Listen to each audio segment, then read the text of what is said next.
Morning. You all right? Lovely cup of tea as always. Got to wake up with a cup of tea. Come on, let's not be silly. It has just struck 8 a.m. and it is Tuesday, the 13th of January in the year of our Lord 2026. Good morning to you. You are watching the BBC. Beau's Breakfast Club. Obviously, that's what that is. I'm joined by Harry. How are you, Harry? You all right this morning? Yeah, I'm all good. Good. This is the Beau Show, Breakfast with Beau. You are part of the glorious band, The Chosen Few. Thank you for turning up. Really appreciate it. Wouldn't be a thing without you guys, would it? I mean, really. So thank you. Right, without any further ado, let's jump straight into the news. That's what this show is. Looking at the news cycles every given day. So first of all, the papers, the front page of the papers. They're saying that sort of overall it's ADHD care costs soar and Bin Diesel. Is that a pun on Vin Diesel? Anyway, looking at the papers this morning, before the show starts, there's not that many news stories about those two things. So I don't know why the BBC has said that that's the amalgam of the most important stories this morning. It doesn't seem to be. Big one, in Britain, of course, is about the Chinese embassy story again. Anyone that watches the news regularly will know that this is sort of comes up from time to time. And we're getting closer to a deadline. Apparently, the latest deadline is the 20th of January. So in a week's time, right? This time next week, is it? They keep putting, the government, British government, keep putting sort of self-imposed deadlines on themselves and then failing to meet them. They should have had a final decision on this ages ago. And I mean like a year or two ago. And they keep pushing it back. And when we first started reporting this on Lotus Eaters, it was like they was going to have some sort of decision in September, and then it was November, and then December, and now it's supposed to be the 20th of January. Ooh. So, all right, what's the story here so far this morning? It's in the Telegraph. It says China's embassy secret threat to city. Yeah, I mean that is the concern, isn't it? That's the worry. It says previously redacted plans, Chinese plans building, because the story is the Chinese bought this big complex back in like 2017 or 2018. So there's a picture there. If you bring the picture up again, Harry, you see there's this sprawling complex of buildings, and they bought the whole thing, and years ago. They actually got it for quite a steal. They got all that for like 250 million, 255 million, something like that. Complete steal. Just as a straight up property deal. Anyway, part of it, or most of it, used to be the Royal Mint many moons ago. But now there's all sorts of buildings. Some are apartments even. All sorts of things. And it would be the biggest embassy in Europe. Right, so it's not just, this is sort of unusually large. It's just a bit larger than usual. No, it's completely unprecedentedly large. Why we let them buy it at all would be beyond me. If I controlled things, I wouldn't have let them buy the real estate in the first place. So, okay, they already own the site, but they need, they need the green light from powers that be to renovate it, to sort of make it exactly what they want. And that's what's going through now. That's the concern. Because it says, previously redacted plans reveal hidden chamber alongside critical infrastructure. Yeah, so in amongst those buildings, or nearby, very nearby, is what used to be a telephone exchange, and even to this day is sort of a critical hub for communications, telecommunications, fibre optic cables, all sorts of things. And the concern is, the worry is that the Chinese will tap into that one way or another, do espionage, do like signals intelligence espionage stuff. Well, I, for one, don't trust the Chinese. There you go. Happy to look straight into the camera and say that. Don't ask me to trust the Chinese government, because I don't. Right? Call me cynical. So that's the worry. And a lot of the plans that they've put forward, apparently loads of it's redacted. The Chinese themselves redacted, just greyed out areas. Like, you don't need to know what we plan to do there, building-wise. Like, really? We kind of do. We really do. What's the other sort of under headline? It says, Starmer expected to approve Beijing's plans before meeting Xi later this month. So, yeah, Sir Keir Starlin is planning to go and visit China, the first PM to go there in years, sort of since about 2018 or something. and the noises coming out of Number 10, various briefings, various sort of leaked info, perhaps deliberately leaked info, is that he's expected to sort of greenlight these plans just before he goes there. So, from his point of view, he can go there and shake hands with Winnie the Pooh. Xi Jinping, Winnie the Pooh, can go there and shake hands with him and say, yes, I'm a good boy, I've done everything you've wanted, that thing you want, we've done that, it's all good, and, it'll be good for him, personally, interpersonally, when he goes and visits there. I mean, again, putting the interests of the nation pretty low on his list of priorities, lower than his own position, as usual. Yeah, so, I mean, that really is the worry. There've been... an open letter was sent from a bunch of MPs, Labour MPs, was it 7 or 9 different Labour MPs, sending a letter to their own government, their own party leadership, saying, we've got real concerns about this still, though. It's the obvious thing, is that China would sort of can't really be trusted to not do espionage against us. And apparently that particular hub is quite a critical one as well. It's not just tapping into normal people's telephone lines that happen to live in and around Tower Hill or anything. No, it's I think it's critical stuff to and from the city, the financial centres of the City of London, and various other things. And the fact the Chinese aren't being completely transparent with what they mean to do with the buildings, with the building site. Again, if it was up to me, I'd completely... If it was up to me, I might even consider not having a Chinese embassy at all. Well, we won't have a British embassy in Beijing. Don't worry about that. Don't need it. Don't want it. Don't trust you. Don't like you. You're a strategic enemy, or an actual enemy. So we won't have an embassy in Beijing, and you can't have one in London. All your diplomats can go home. You're untrustworthy. How does it benefit us in any way? I'd probably cut diplomatic ties with loads of countries. It's probably why I'm not a diplomat, isn't it? Right, what else have they got here? Pubs face fresh tax blow with Reeves's £400 million raid on drinkers. So once again, the ongoing story, the ongoing saga that's been in the news pretty much every day, one way or another this year. Rachel Thieves planning to take more taxes and more money from pubs and from drinking itself. They always put taxes up a little bit on booze and cigarettes, don't they? Or nearly always. So here, the Telegraph is saying a £400 million raid on drinkers. Police, quote, ignored threat to Maccabee, quote, as activists plotted against players. Again, that's a story from yesterday, so I won't do it in any real detail. That we were told the Tel Aviv Maccabee fans were a menace and can't be allowed to go to Villa Park for a football game. And when it turns out it was the other way round, it was the Maccabee fans that were sort of in danger, effectively. And the police just completely lied about it, just protected the Muslims. There you go. Still the fallout from that. The FT, the Financial Times, what have we got? Former Fed chief attack emerging market style investigation of Powell. Economics and advisors join rebuke of Trump. Well, of the DOJ, rather. Fears for policy independence. Trump denies knowing of probe. Okay, so this is a story. We touched on it yesterday, didn't we? And I said I'd read all about it. Which I have done now, so I'll bring you the details of that. So, okay, 1 second. Quick drink of tea.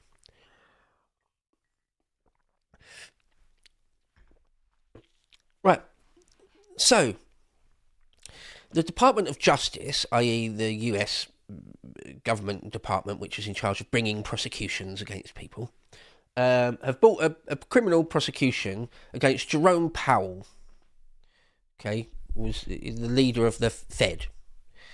And it is sort of unprecedented. I don't remember, I can't recall any time that's happened in the past.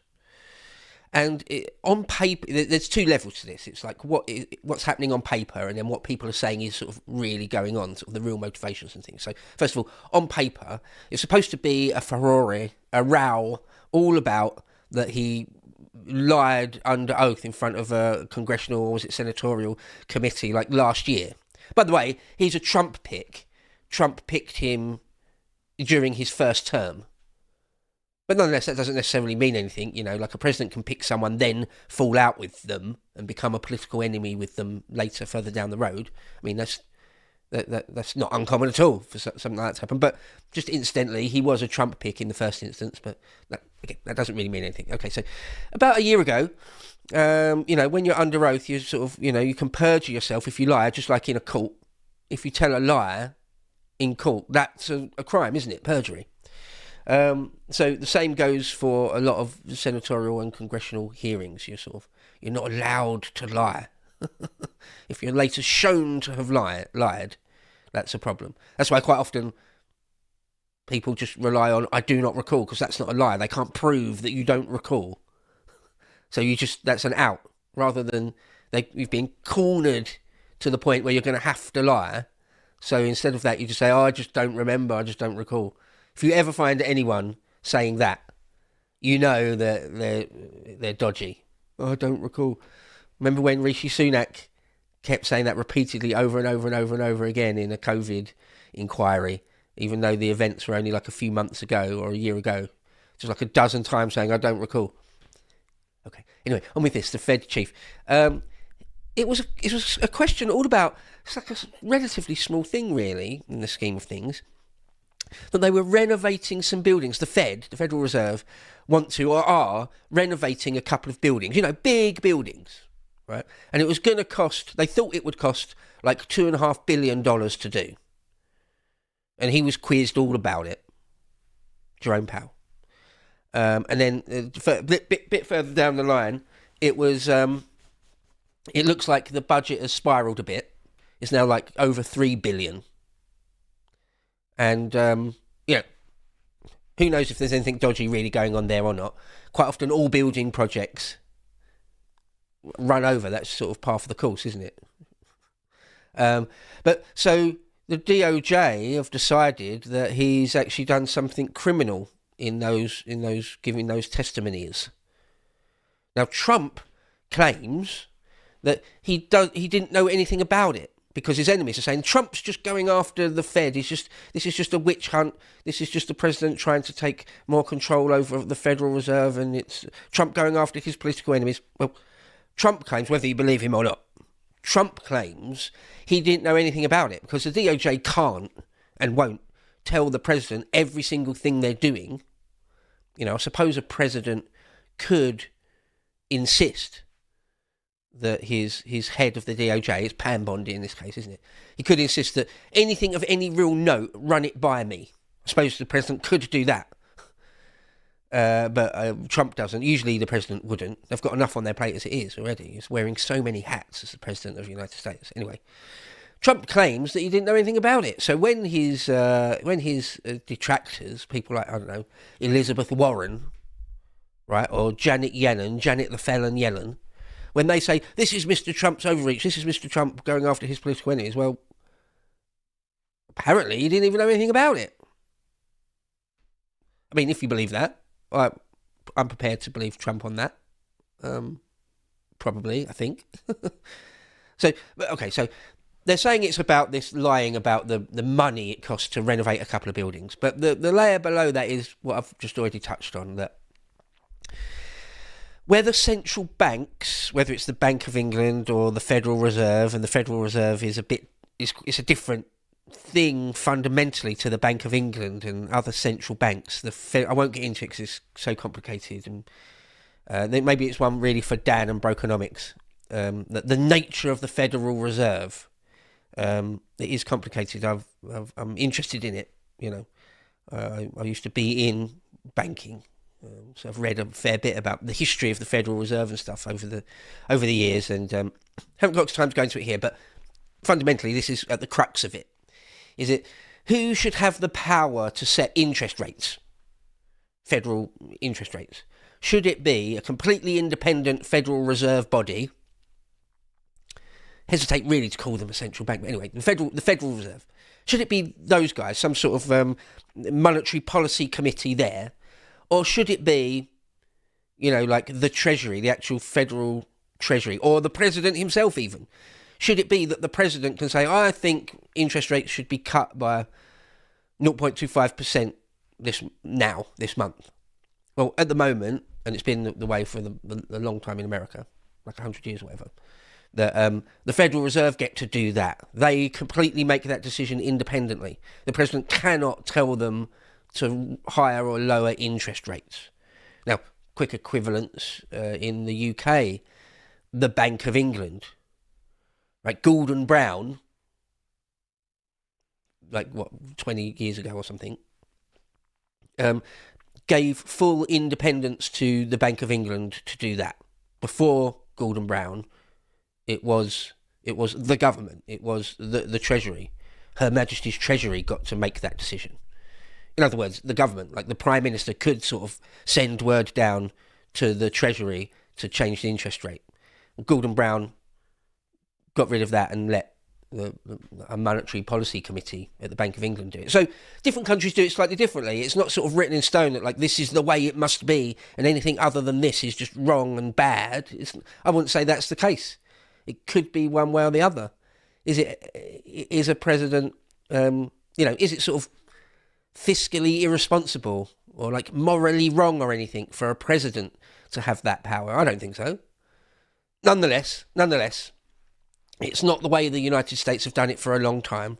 And I know that there's a lot of people in the United States and in the wider world who are deeply, deeply suspicious of the Federal Reserve. I am.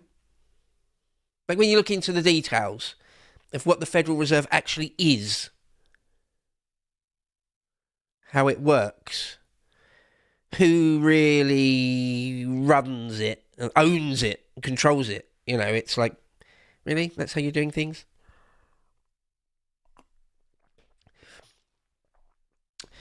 So this is the row, and Jerome Powell has been sort of fully subpoenaed, right? Indicted. He is being charged with a criminal offence, and he came out and made a little video.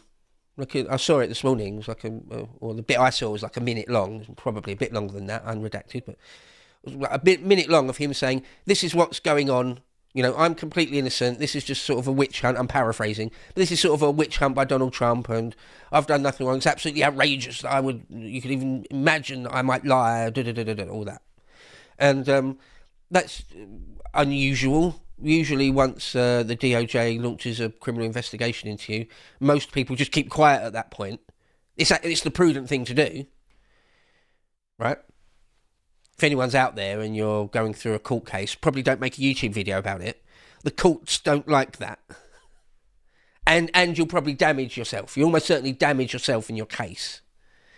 But obviously, Jerome Powell and his team, he will have a team of people around him, are a bit more savvy than that. They've made a political calculation that it actually is in their interest in this case to sort of make a statement about it. All right, so, that's an ongoing thing. We'll see what happens. Trump certainly is going after a bunch of his political enemies, rightly or wrongly. Some of them I think are just, like James Comey or John Bolton. Right? I think in both those cases, for example, I think totally Trump is right to do that, in my opinion. It is a slippery slope, but nonetheless, I hope Comey and Bolton end up in jail personally, particularly Bolton. Well, actually, both of them. They're both scumbags. Comey almost certainly did something wrong.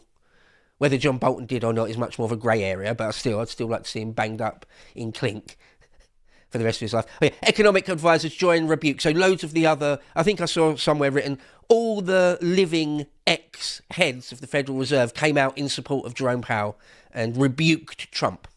But of course they would, in a way, it's their club. It really is like a bit like a club, in what in Britain we'd call an old boys network, the old boys club.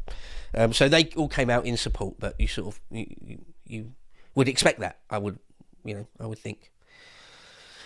Zahari conquers fears of Farage to join Reform as highest value Tory defector. So that's the story that Nadhim Zahawi, the ex-Chancellor of the Exchequer, was he Chancellor of the Exchequer under Boris. So during the Boris wave and stuff, during the COVID stuff, he was Chancellor. So an arch traitor of Britain and the British people, in my opinion, a couple of times over. true scumbag, in my opinion. Like someone that should answer for crimes against the people and the nation, in my opinion. He's joined Reform. There you go. Farage opened in with open arms. You know, Rupert Lowe is beyond the pale. They tried to put him in prison under what later emerged to be almost certainly false allegations. Rupert Lowe's beyond the pale. But Zahawi, an Iraqi-born man, seems to be a fifth columnist, in my opinion. Like, loves mass immigration and globalisation, gloating about Somalis sending loads of money out of our economy back home. All the stuff, all the things. Nige opens him with open arms, apparently. He's the highest value Tory defector. I mean, I guess the calculation is, or Trump, or Nige himself said, that, you know, this is a man who's extremely successful in business. Let's put a question mark over that. You know, whether it was all legit business practices, I mean. Certainly did make a lot of money. That's a matter of record. And that he's successfully climbed the slippery slope of politics, and he gets things done. Yes, does he? What things, though? Were they good things he got done? Is it great that he climbed that slippery pole of politics during, like, the Tory years under Boris? Is that great? Is that a tick in his column? Or, as a lot of people think, certainly on the right, or probably actually also on the left, probably think that's actually a detriment to his character and his political career. Nonetheless, Nigel welcomes him with open arms. I guess the calculation is, in Nigel's mind, it's like just the prestige, the gravitas of having an ex-Chancellor of the Exchequer. Just that, regardless of how hated he is or how terrible he was at the job. But nonetheless, he was one of the most senior Secretaries of State, so it lends a type of gravitas to Reform. I mean, I thought that was exactly what Reform were against, was all those ex-Tories. I thought that was kind of one of the main points of Reform, was to offer an alternative to people exactly like Zahawi. Well, there you go. Well, as that headline suggests, that Zahawi conquers fears of Farage, because in the past, he's like just called Nigel racist and things. He changed his tune now. Or another part of that story is that he was, Nadim Zahawi was trying to get a peerage, sit in the House of Lords, and then you're set for life. Right? He's already set for life. He's already a very, very rich individual, as I understand it. But, once you've got a peerage, everything's cushy. And he was rejected. It looked like he wasn't going to get ennobled, wasn't going to become the Lord Zahawi. And so because of that, he wants to try and revive his political career then. And so he's made a calculation, that he can try and be back in government by joining Reform. I would have hoped that Nigel would make a better decision than that. He'd be like, no. Like, it's like having Matt Hancock or something. Like, no, you're the enemy. You're part of the problem. You're what we're fighting against, if anything. I would have hoped that Nigel for himself would have made that decision, or the people around Nigel, his team, would have said, no, wait, don't do this one, though. I mean, Nadine Dorries, all right. Someone like Lee Anderson, okay, all right. We need some people, at least, but Nadim Zahawi, really? Him? Sort of an arch enemy, it should be an arch enemy of Nigel and Reform, but politically speaking. But all right, there you go. The Metro crash gangs wallop. Is that a pun on? Is that a pun? It's a poor one if it is. Slap bang wallop. Crash gangs walloped. Is it? Okay. All right. Raids key to fall in homicides, say police. Metro joins Dawn drug bust as Met reveals its war on Turkish mafia and country lines groups. Okay, this is the story that the Metro, one of the worst rags in Britain, saying that the police have raided well, they went on this one particular raid, but the story is broader, that the police have been raiding more and more organised gang crimes, particularly Turkish mafia. Do I need to put that in inverted commas? Turkish mafia. Yeah, that there is loads and loads of organised crime in Britain. Loads. I mean, there was a segment on the main afternoon podcast of the Lotus Eaters a little while ago saying, like, if I remember rightly, maybe I'm exaggerating this slightly in my mind, maybe I'm not, but it was something like 1 in every £10 in the economy. So a tenth of the entire economy is sort of the black illegal economy. Yeah, and when you look at nearly every high street up and down the length and breadth of this country, there were like fake barbers, fake Turkish barbers, fake vape shops, fake sweet shops, which are, obviously, come on, they're obviously fronts for crime in all sorts of ways, whether it's just money laundering or whether they're fronts for other things, drug smuggling, the drugs industry, people smuggling, all sorts of things. It's massive. It's massive. And a lot of the, in Parliament, they don't talk about it very much. Every now and again, actually, Richard Dicey Ticey has actually not been too bad on it. I've seen him actually really pipe up a number of times talking about fake sweet shops and fake barbers. Because usually when a normal person notices and says, the lefty media or the corporate mainstream media will just instantly accuse you of being a bigot or a racist or something for sort of daring to notice, let alone say anything about it. Even though it's so obvious, it's obvious at a glance, as I say, in nearly every high street. So, okay, the story, though, from the Metro is that the police have been doing an increasing number of raids, and that, among other things, that has contributed to a fall in homicides, at least in the capital. So good, but critics, I would count myself among them, say that it doesn't go far enough. Like the police, and the Home Office ultimately, are not doing enough, not going far enough, hard enough on smashing these gangs. Getting rid of them. Clear them out. We've got to clear them out. We really do, though. We really do. It's a blight on our society. Like, you walk past these shops, and it's like, it's sick of it. There's never anyone in them. All the shelves are pristine because no one ever touches them, because no one ever goes in them. There's someone sitting behind the counter just playing on his phone. Or even got a lookout outside the front. Like, there's a barber shop I walk by nearly every morning, and there's quite literally a lookout sitting out front of it. Or like a tricked out Merc with darkened windows parks up outside of it all the time.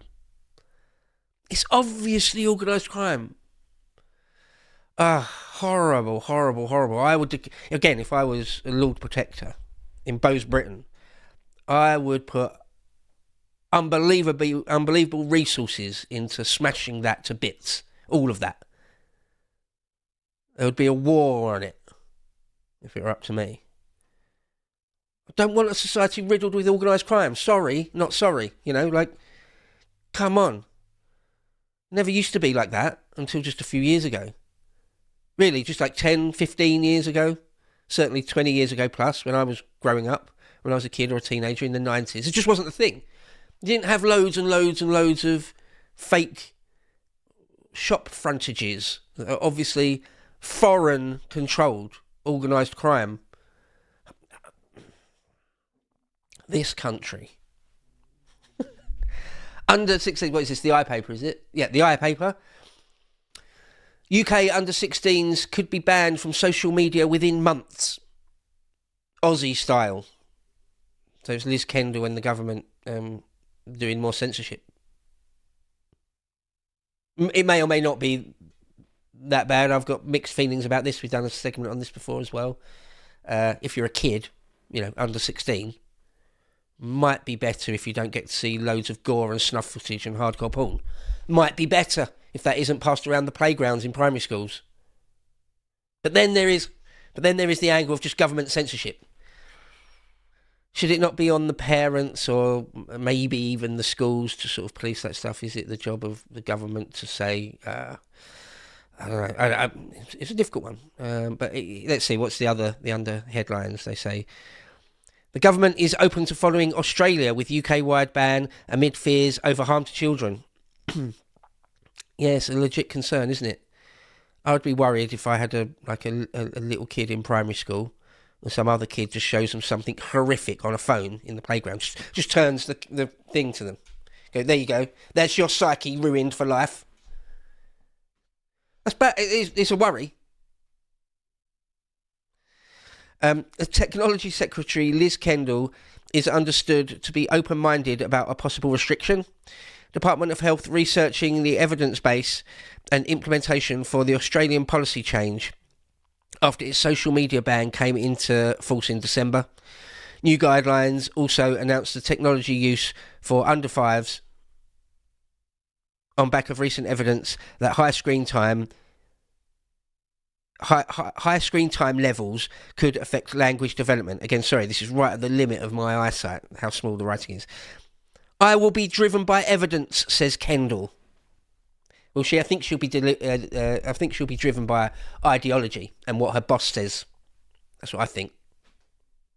Liz Kendall, what a Karen, what a perfect embodiment of pretty much know nothing Karen. Liz Kendall, Jesus Christ. Sorry, shouldn't blaspheme. All right, Daily Express. Tell truth on fantasy cost of net zero push. This is a story all about that. There's been a report saying that Ed Miliband's net zero plans, or just net zero plans in general, actually will cost an insane amount of money in reality. Yeah, everyone's been saying, every opponent of net zero has been saying that since day one. I mean, that's one thing Reform have been good on. Both Tice and Nige, before Nigel was leader, when it was Tice, they've both been good on that. That it's kind of crazy. It's kind of a nonsense. It will bankrupt the nation if you try and do it. It said Ed Miliband's net zero project could leave the taxpayer with a huge bill of £9 trillion. That's with a T, £9 trillion. A report has claimed, which is obviously an absurd amount of money. We haven't got anything like that. That's £9 trillion. What? Isn't that most of the world's money? That's a silly number that we could never, ever come remotely close to even a fraction of being able to afford that. So, yeah, the Express sort of trying to dunk on net zero, or is dunking on net zero and Ed Miliband. I mean, it's a crazy thing. Trump calls it a hoax, doesn't he? It's just straight up, like, global warming and things is a hoax. Or the drive for net zero, or the idea that carbon dioxide drives climate change in any profound sense. Man-made CO2 drives climate change. That all of that is a hoax, Trump says. I mean, isn't CO2 something like 400 or 450 parts per million, 500 parts per million, something like that? In other words, a very, very, very small amount of the atmosphere. Very small. I mean, put that in perspective. 450 parts per million. You know how big a million is compared to 450. Does CO2 drive climate change? Does it? Do we need to rework all of our economies and our entire world because of it? Do we? Is that necessary? All right, let's move on. The Times. Jewish MP school visit scuppered by pro-Palestine teachers. Wouldn't be surprised. Lots and lots of teachers in the UK do wear hijabs. UK's troops set to swoop on Kremlin's shadow fleet. Special forces could target hundreds of tankers. I mean, that is one thing we do. The Royal Marines, like 4-2 Commando. Well, there's various Royal Marine Commando units. Oh, and the SBS, the Special Boat Service. You can call in the SAS if you need to. We've got various military outfits that are capable of storming tankers. We've actually got, that's one of the things we probably could do reasonably well. Right? We haven't got a fleet of AWACS craft. We haven't got like 10 aircraft carriers. Got a couple, but One thing we could do, one thing we're not too bad at, would be doing that. So there's a story there saying that we're set to sort of swoop in on Mr. Putin's ghost tankers, his zombie ships. See that last week? They was calling them zombie ships, zombie tankers. All right. Iran seeks US talks amid threat of airstrike. So this is a bit of a... It's funny how capricious the news cycle is, isn't it? Not funny, ha-ha. Funny, interesting. How sort of changeable the news cycle is. Yesterday it was wall-to-wall Iran, wasn't it? Today, not so much. Well, in the UK press, when we look at the American papers in a bit, there's much more. But still, it was sort of front pages across the board almost yesterday. This morning, not so much. The editors have decided it's not as important as they thought it was yesterday. So, here's one. Iran seeks US talks amid threats of airstrikes. So Trump is sort of threatening. We'll get into some more detail of what he said overnight about various tariffs and economic measures. But that Iran actually wants to talk to the US to sort of try and prevent them from launching, I imagine, Tomahawk cruise missiles at them. Or missiles in various ways. Okay, the Daily Mail. What's the Daily Mail going with? Fury over Labour payout to Herman's Guantanamo client. Backlash as government approves substantial compensation to terror suspect once represented by Attorney General. So this is a story where there was a guy who was captured. Was it actually in Afghanistan in like 2001 or no? He was captured in 2002. A guy was captured in 2002, apparently a British person. His name's Abu Zubaydah. Abu Zubaydah, a British national. He was captured effectively on the battlefield in 2002 by the US, taken to Gitmo Bay, held there for a long time. He was actually... represented in his legal struggles by the guy that's now Lord Herman, who's now obviously 20 plus years later the Attorney General. And it looks like he could, or has, in fact, I think it's a fait accompli. It's happened, I think. Has got substantial compensation. I'm not sure the exact number, whether it's hundreds of thousands of pounds or whether it's millions. I don't know. Because he argued, or his team argued, that the UK were complicit in his torture. Because people say that Guantanamo Bay, sort of in and of itself, constitutes torture, the way you're treated there.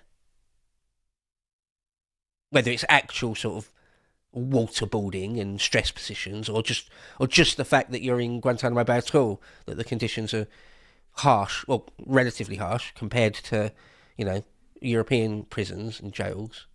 Other people say, well, if you're a terrorist captured on the battlefield, shouldn't you suffer relatively harsh conditions?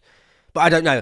I actually don't know all the details. If he was fully, waterboarded or whatever, sleep deprivation, could be any number of things, couldn't it?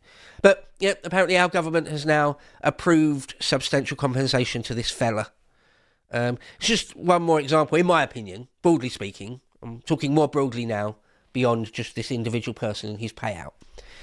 Our government just seems to capitulate to anyone and every enemy of our country, like the Chagos Islands, for example. Anything that's not in almost anything that's not in our interest, which is a detriment to us, they go for and do and are positive about. So yeah, some guy claiming we're complicit in his torture, some Abu Zubaydah guy says we're complicit in his torture. Yeah, sure, have substantial compensation, yeah. Don't worry about it. Why not? Yeah, definitely. This hand-wringing, pearl-clutching, we're always in the wrong, we're the baddies. That stuff. That's our government. That's who they are. All right, The Guardian.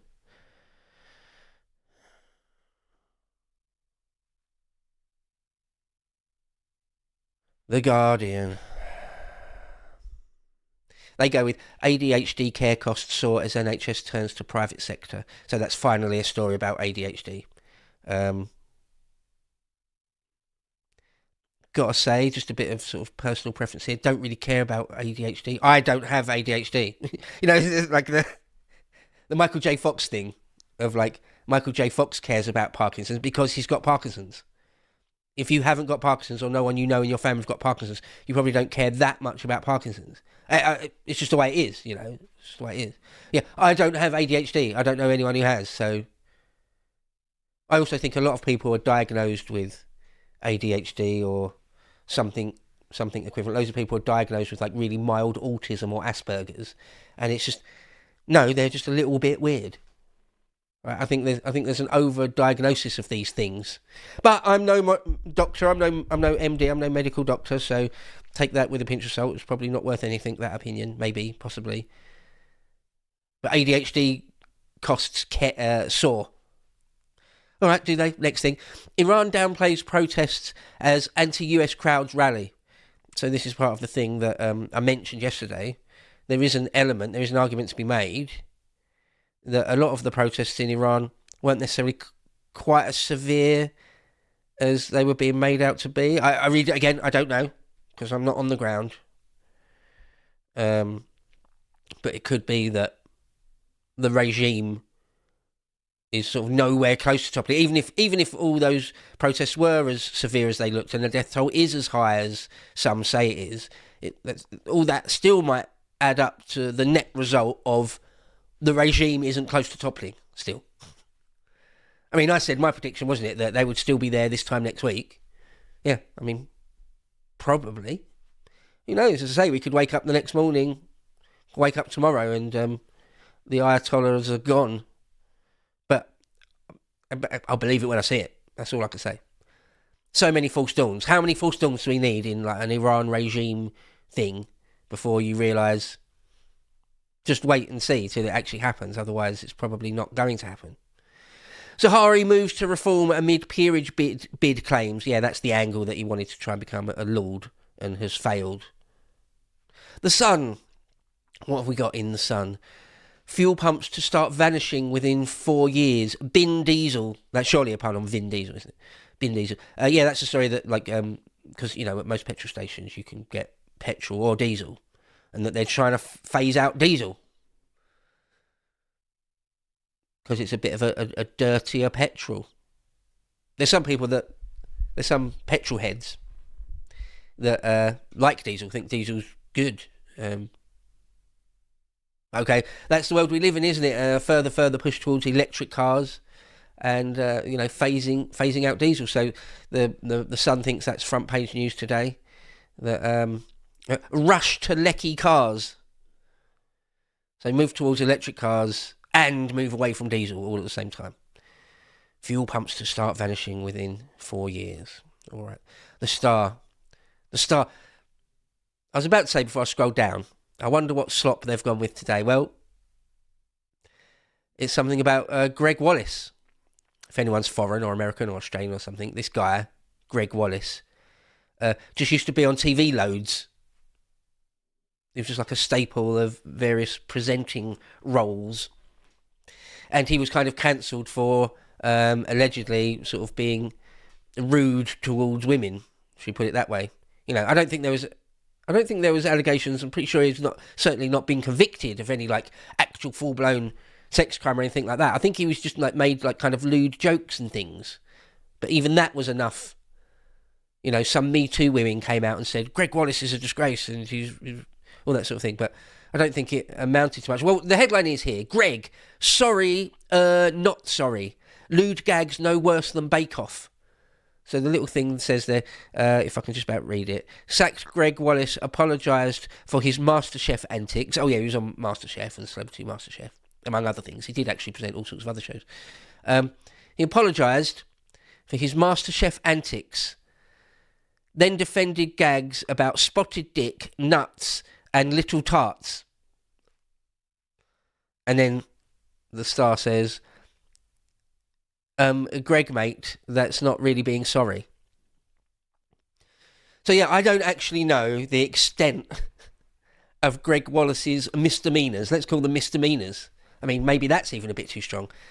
I don't know if he like pinched some women's bums or slapped them on the bum or was just sort of lewd, sort of made a comment about their boobs or something. I think it was that sort of level, right? Not real sex crime, but just just a little bit like lewd or something. Or yeah, making jokes about spotted dick and little tarts, stuff like that.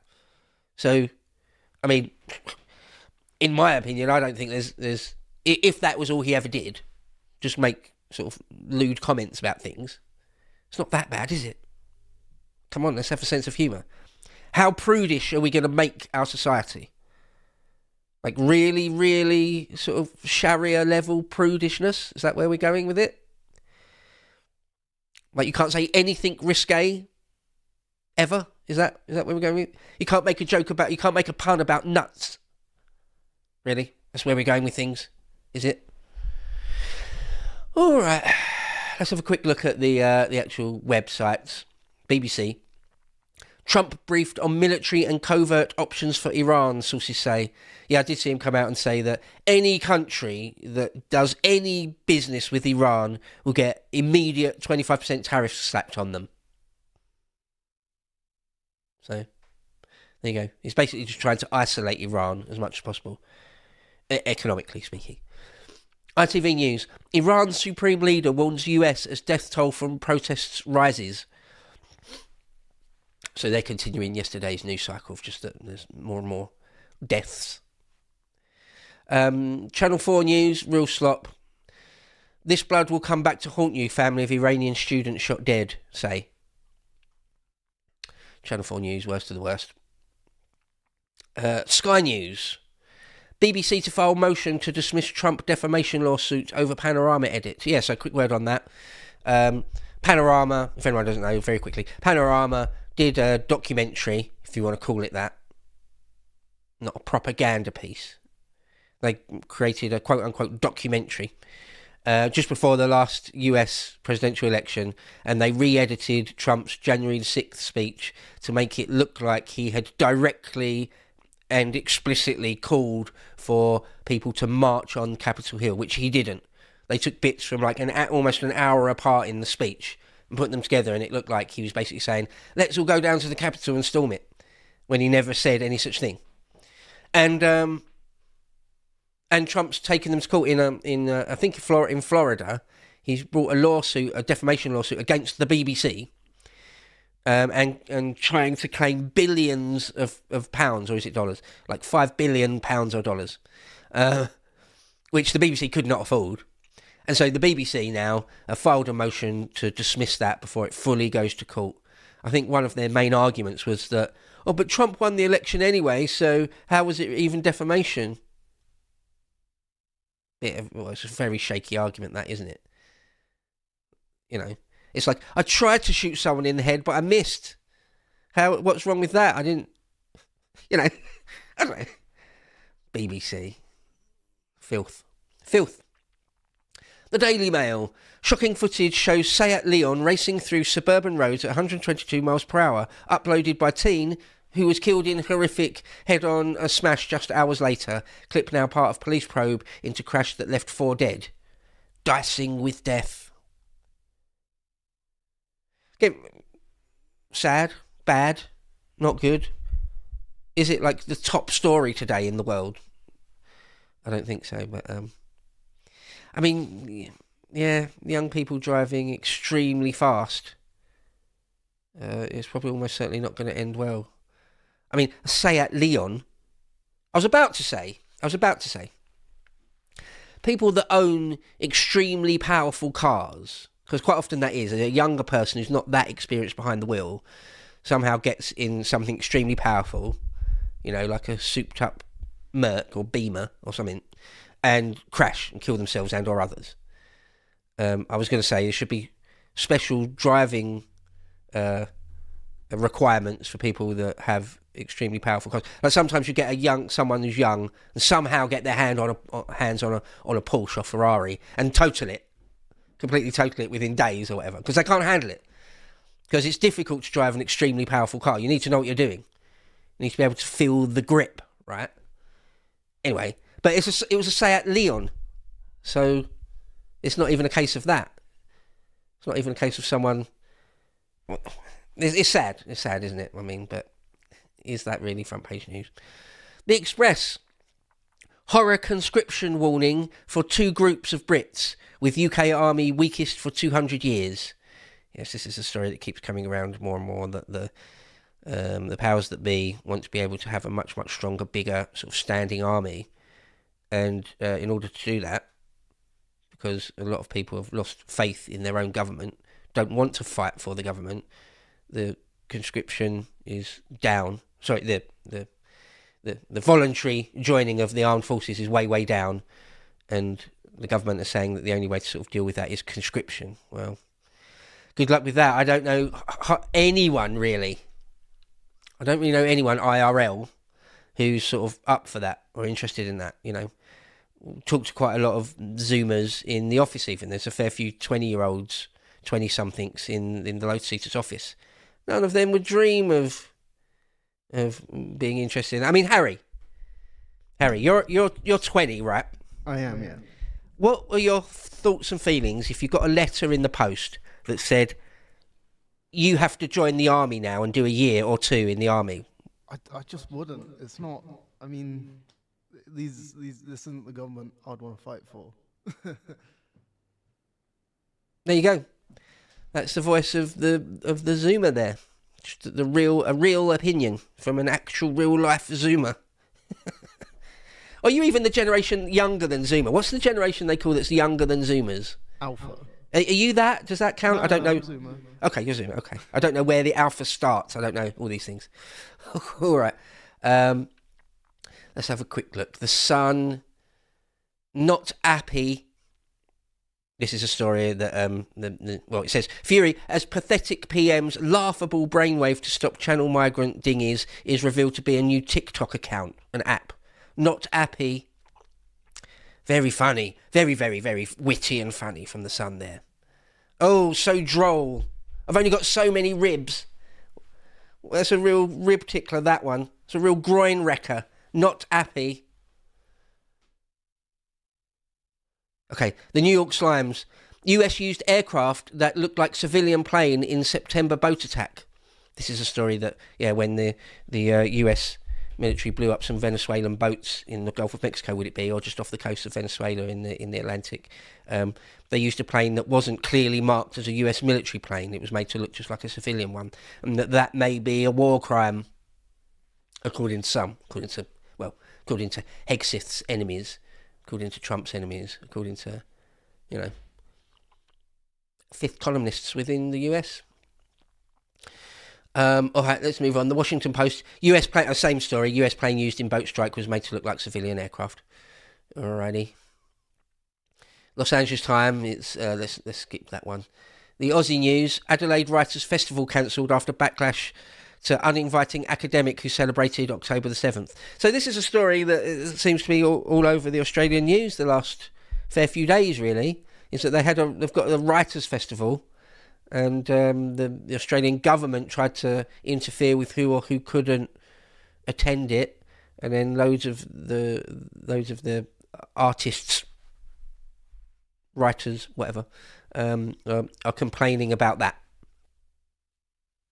So there you go. But if she celebrated October 7th, I mean, how many times do I have to say it? I'm no Zionist. Far from it, I'm not in favour. I don't like Bibi, right? But don't celebrate October the 7th, though. That also isn't good, surely. That would also sort of say volumes about you if you did that. Can we not celebrate massacres either way? Is that too much to ask? Japan, you going with a lot of financial stuff, or that their prime minister is going to visit South Korea, and try and do all sorts of deals with the South Koreans. Closer ties between the Koreans and the Japanese. All right, China, Xinhua, loads of stuff about Z, as usual. Interestingly, though, I looked here, and certainly it's not at the top of their news agenda, anything about the Chinese embassy in London. The Chinese themselves don't seem to be talking about it. It's not really registering in their news cycle. So it's not a big deal for them, it seems, anyway. At a cursory glance, anyway. So they're certainly not leading with it. The Russians, Zelensky, His patrons won't escape responsibility for murders of reporters, says a diplomat. A Russian diplomat, I imagine. Okay. As you can imagine, Russian news is much more Ukraine-heavy nearly all the time. Air power, missiles seen central to potential US military action against Iran. Yep. Russia's UN envoy puts civilian death toll from Kiev's attacks in December at 56. US ambition to claim Greenland driven by competition from Russia and China, say the White House. The Russians report. There you go. Okay. The Germans. What are our German cousins saying? Elon Musk. Oh, is this? Can you translate into English? It was in English a minute ago. It's a story about Elon Musk trying to get sole custody of one of his sons. Okay, TikTok star in court over 6 rapes. Ooh. Okay. Autonomous delivery cars in full throttle mode. Yeah, there's a really bad car crash where some people burnt alive in Germany. Chimney sweep dispute over 5,000 fireplaces. Okay, let's move on. It's all a bit sloppy. The French. Marine Le Pen returns to court for appeal of a graft conviction. So, yeah, I'll read the thing underneath because it pretty much says it all. The French far right's leader. She's far right, didn't you know? She's far right. She's not, of course. Pretty centrist. Pretty damn centrist, actually, in my opinion. Anyway, the French's far-right leader, sentenced last year to 4 years in prison and a 5-year ban on holding an elected office after being convicted of embezzlement of public funds, goes back to court with 11 co-defendants for a 1-month trial starting Tuesday. So it's like also she's got her appeal, hasn't there? There's an appeal.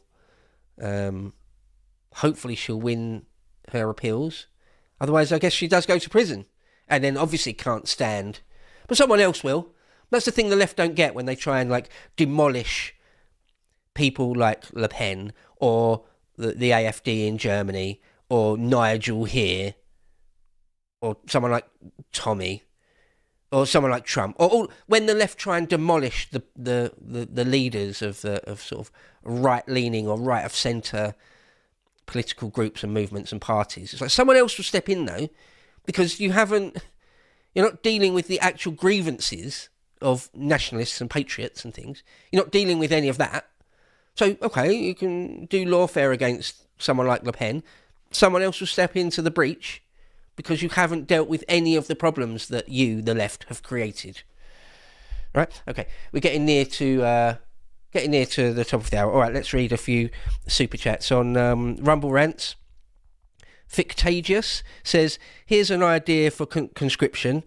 Those that voted for Labour are the only ones that are eligible to be conscripted. Tie the vote to consequence. Thoughts? That's not a bad idea. I mean, I don't think that's ever been tried in the past at all that I'm aware of. Certainly not in Britain. I mean, we don't really have conscription other than in times of World War. But as a principle, I quite like it. As a general principle, that's not bad. Yeah, if you wanted a government that's going to impose this on you, you get to go first. Yeah. Some justice to that. Actual justice to that. Tom Rat 247 says, Beau's Breakfast Club, BBC mug on the LT shop. Legally distinguishable colour patterns, but similar font. Start every morning with a simultaneous slurp. Yeah, and I must admit, someone on Twitter said BBC, i.e. Beau's Breakfast Club. So I'm sorry if you're watching this, I can't remember who it was that said it. But I immediately replied saying, yes, I like that, I'm stealing that, that's good. Beau's Breakfast Club, BBC. So it's not actually mine, credit where it's due. You know, I don't want to be accused of stealing jokes. All right, YouTube super chats. Zajutes149 says, is it time that we start reusing the term rotten borough for the safe seats that gets reserved for those who buy themselves into party positions? Yeah, I mean, not a bad thing. I'm a big fan, funny thing to say, but a big fan of 18th and 19th century British political history. Who isn't among us? No, I'm a history nerd. I'm a complete history nerd. So yeah, the idea of a rotten borough. just a completely corrupt constituency, essentially, just a completely contrived thing, so that people can sit in Parliament. Yeah, I mean, yeah. Same person, Zajukes149 says, why is the British government paying compensation to perpetrators instead of the victims? Victims should be able to sue for the funds before a payout. Yeah, I mean, good point. Again, in principle, absolutely in principle, perfectly valid point. I don't know if we know, I really don't know if we know, who his victims were back in the turn of the century, back in 2002 and before. I don't know if it's possible to ever find who the victims were, but that's not really what you're saying, is it? Yeah, the principle of that. Yeah. Guy from Stoke 6084, a Stokey there, says, "Hey Beau, come and visit Budapest. It's like England before Blair." Budapest. I've never been there. I wouldn't mind to. Yeah, it's various places. I'd love to visit Vienna. There's loads of places on my bucket list I'd love to go. I'm reasonably well travelled. I've been a fair few places in my time, but there's still a load more on the list I'd love to go. Yeah, I'd like to see Budapest. I'd like to see Vienna. I'd like to see a number of Central and Eastern Europe. I've never been to Berlin. I'd love to go to Berlin. And finally, Field Marshal Dahl Browning, Hoyt.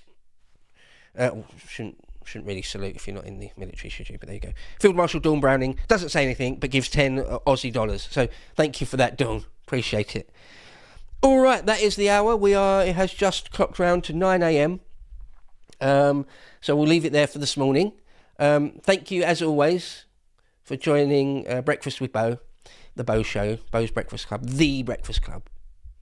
Without you, it wouldn't be a thing. Try and make the best of your day. Try and make it count. Carpe diem.